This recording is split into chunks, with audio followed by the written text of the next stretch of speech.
नमस्कार। आपका अखबार के YouTube चैनल पर आपका स्वागत है। मैं हूं प्रदीप सिंह। किसान नेता चौधरी अजीत सिंह का बुधवार को गुड़गांव के मेदांता अस्पताल में निधन हो गया। वो कोरोना से संक्रमित थे। चौधरी अजीत सिंह की उम्र इस समय 82 साल थी। चौधरी अजीत सिंह इस बात का उदाहरण है कि भारतीय राजनीति में अति शिक्षित, बहुत ज़्यादा शिक्षित लोगों की कैसे ज़रूरत नहीं है, और वो क्या बने, क्या थे, क्या बने, इसकी यात्रा, इसकी जानकारी तो आपको है, लेकिन क्या बन सकते थे ये सवाल कोई नहीं करता। देखिए, वो जाट समुदाय से आते थे और जाटों की एक खासियत है कि वो अपने नेता से बड़ा लगाव रखते हैं, भावनात्मक लगाव रखते हैं। बाकी समुदायों के लोग भी रखते हैं, लेकिन जाटों जैसा नहीं। एक किस्सा आपको बता रहा हूँ। बात है वीपी सिंह की सरकार गिरने के बाद की, 1990 में। सरकार गिरने के बाद कुछ समय बाद जनता दल से अलग हो गए चौधरी अजीत सिंह, अलग पार्टी बना ली। और एक दिन की बात है, मैं उधर से गुज़र रहा था, देखा बहुत भीड़ है उनके दफ्तर के सामने नई दिल्ली में, तो मैं अंदर चला गया और लॉन में, बाहर, अंदर सभी कमरों में जाटों का हुजूम था। मैं उनके कमरे में किसी तरह से घुसा। 6 फुट, 6.5 फुट वाले जाट, धोती कुर्ता और पगड़ी पहने हुए, और अजीत सिंह जहाँ बैठे थे जिस कुर्सी पर, उसके पीछे भी कोई जगह नहीं थी।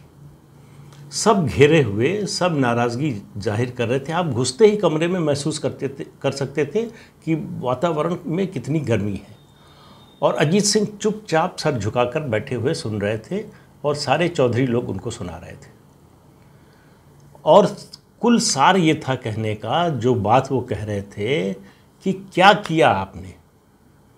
वो कह रहे थे कि देखो, चंद्रशेखर ने इसको अध्यक्ष बनाया, ये वीपी सिंह के पास जाके महामंत्री बन गया।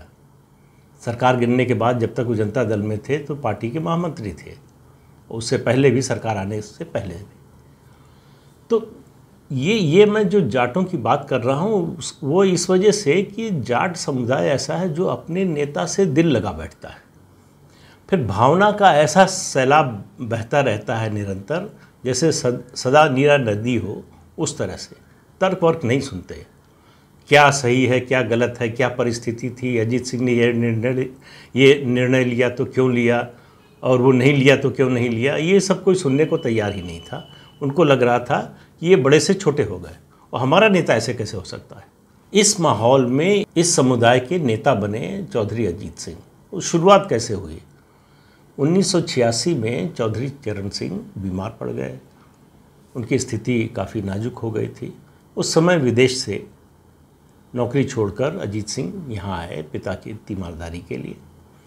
और उसी समय जब चौधरी साहब, या अगर आप पश्चिमी उत्तर प्रदेश से आते हैं या किसी भी जाट इलाके से आते हैं, उससे बाहर भी, तो बड़े चौधरी साहब जब मृत्युशैया पर थे तो उनकी पार्टी में होड़ चल रही थी, झगड़ा चल रहा था कि कौन पार्टी पर कब्जा करेगा, कौन उनकी राजनीतिक विरासत को हासिल करेगा।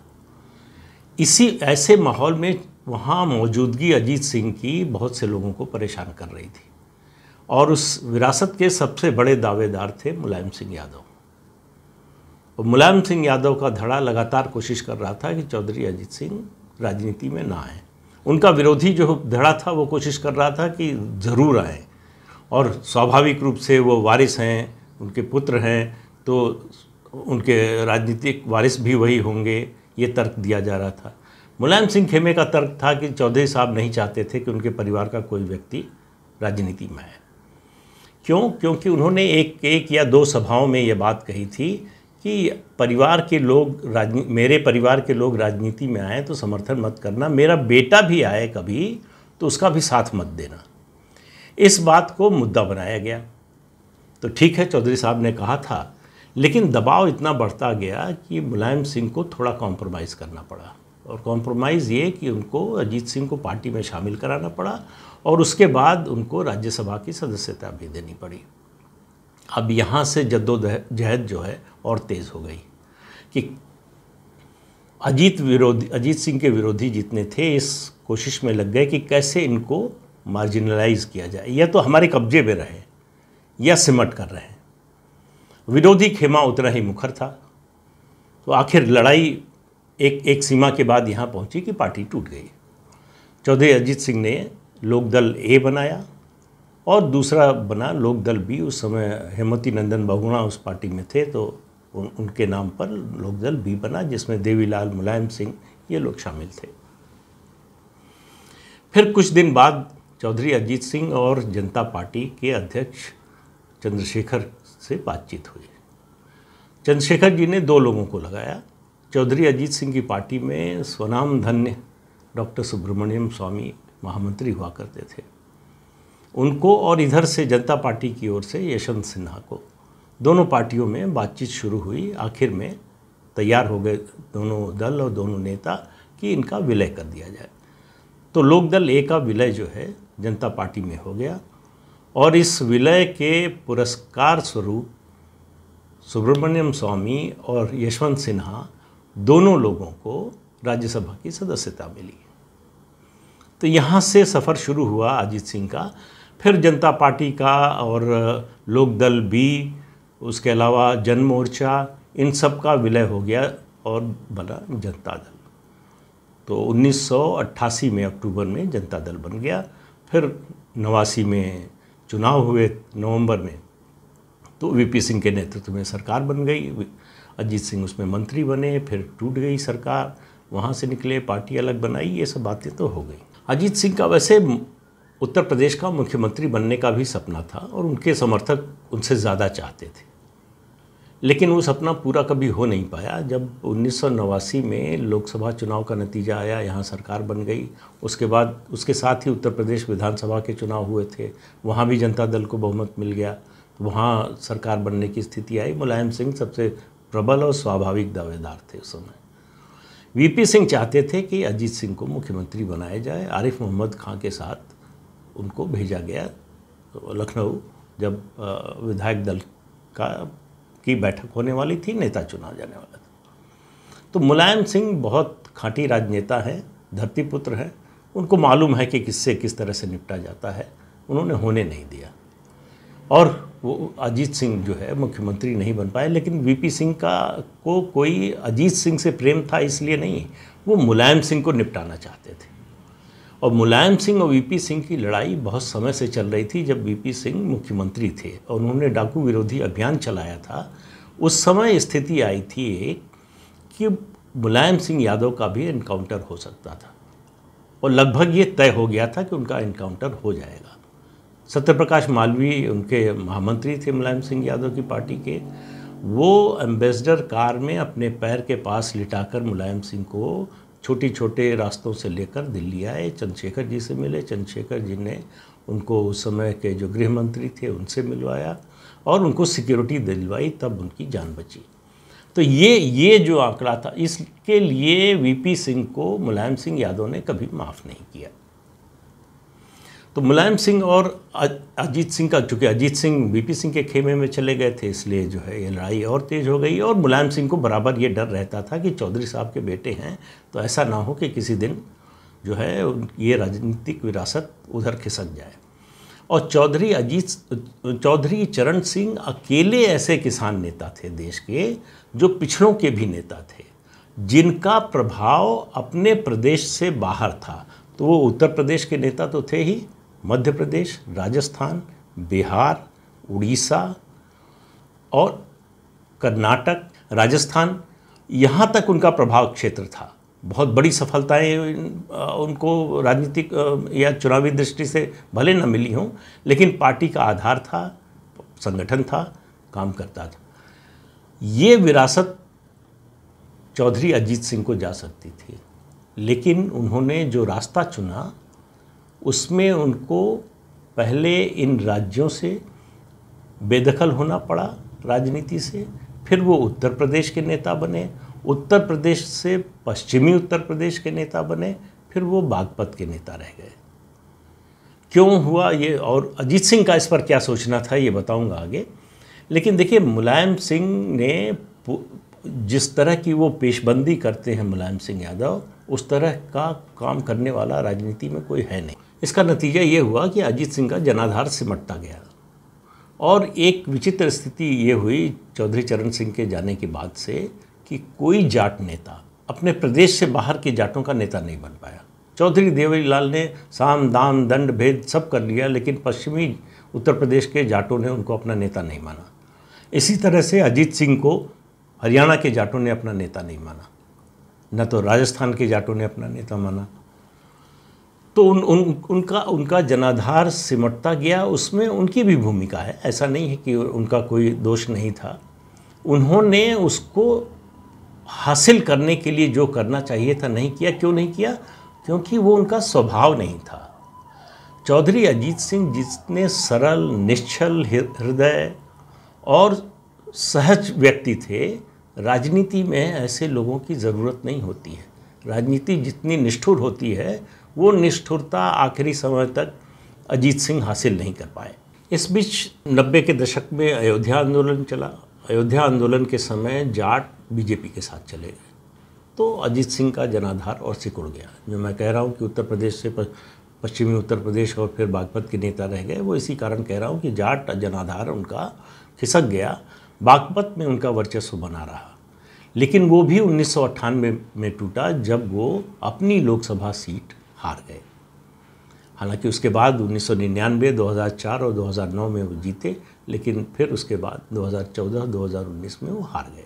तो वो जब इससे पहले भी जब जीतते रहे तो एक बात वहाँ पश्चिमी उत्तर प्रदेश में और ख़ास तौर से बागपत में कही जाती है कि जब भी ऐसा लगता था चुनाव में कि चौधरी अजीत सिंह का पक्ष थोड़ा कमज़ोर पड़ रहा है, अभियान चुनाव उनका जो है थोड़ा कमज़ोर पड़ रहा है, तो कुछ जो बड़े चौधरी जाट होते थे वो इकट्ठा होते थे एक दिन और ये कहते थे कि सपने में चौधरी साहब, बड़े चौधरी आए थे और कहते थे कि छोरे का ख्याल रखना, इसे जिता दियो। और जाटों में एक सेंटीमेंट चल जाता था कि भाई और कुछ भी हो, चौधरी अजीत सिंह कुछ भी करते हो, कुछ भी बोलते हो, चुनाव तो जिता देना है। ये बड़े चौधरी की इच्छा है, इसलिए इसका जो है सम्मान होना चाहिए। वो जीत जाते थे। 1998 में ऐसा नहीं हुआ, उसके बाद से अब 2014 और 2019 में भी नहीं हुआ। इस बीच में 1991 के चुनाव के बाद चौधरी अजीत सिंह पहले साथ गए कांग्रेस के, फिर कांग्रेस में 1996 में मर्ज कर दिया, अपनी पार्टी को विलय कर दिया, लेकिन उनको रास नहीं आई कांग्रेस और निकल आए। 1997 में बाहर निकले, लोकसभा सीट से इस्तीफ़ा दे दिया था, उपचुनाव हुआ, जीत कर आए और 1999 के बाद वो फिर बीजेपी के साथ हो लिए और 2001 में अटल जी की कैबिनेट में फिर मंत्री बन गए। तो कांग्रेस, लोकदल ए बी हुआ, फिर जो है जनता दल, फिर कांग्रेस और उसके बाद फिर जो है वो कांग्रेस से भी निकलकर फिर बीजेपी के साथ आ गए। हालांकि बीजेपी के साथ कोई मर्जर नहीं हुआ, लेकिन 2002 के लोग का विधानसभा चुनाव उत्तर प्रदेश का उन्होंने बीजेपी के साथ अलायंस में लड़ा और दोनों की हार हुई, बहुत बुरी तरह हार हुई। बीजेपी भी हारी, अजीत सिंह भी हारे। फिर वो 2008 में मायावती के साथ हो गए। तो ये जो उनकी यात्रा रही वो लगातार उनकी राजनीति को कमज़ोर करती गई और उनके व्यक्तित्व को राजनीतिक रूप से अविश्वसनीय बना दिया।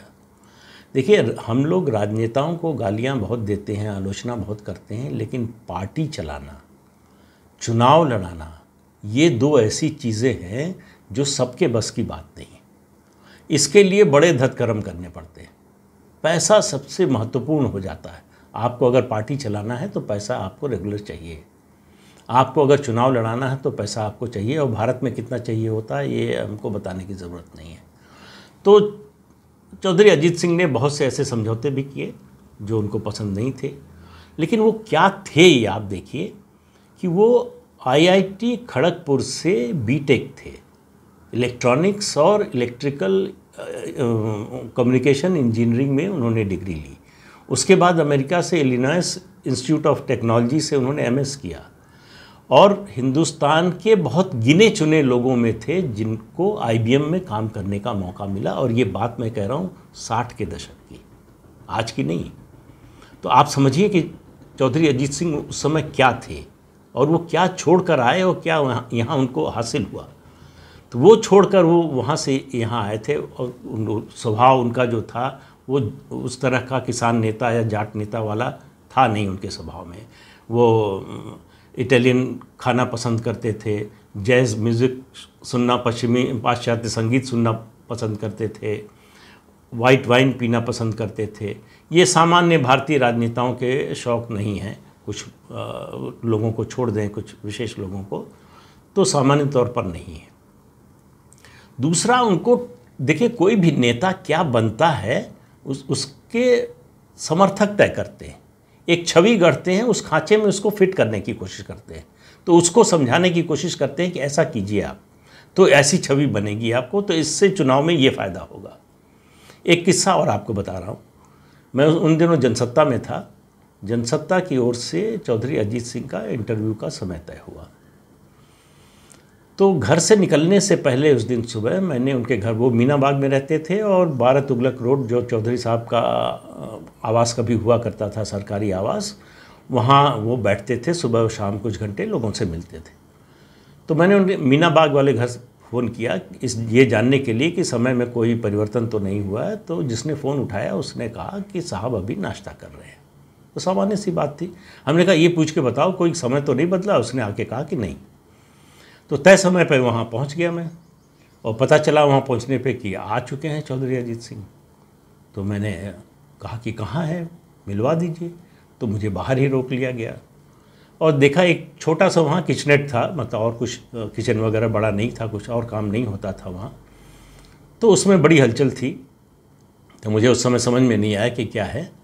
फिर 10-15 मिनट बाद मुझसे कहा गया कि चलिए।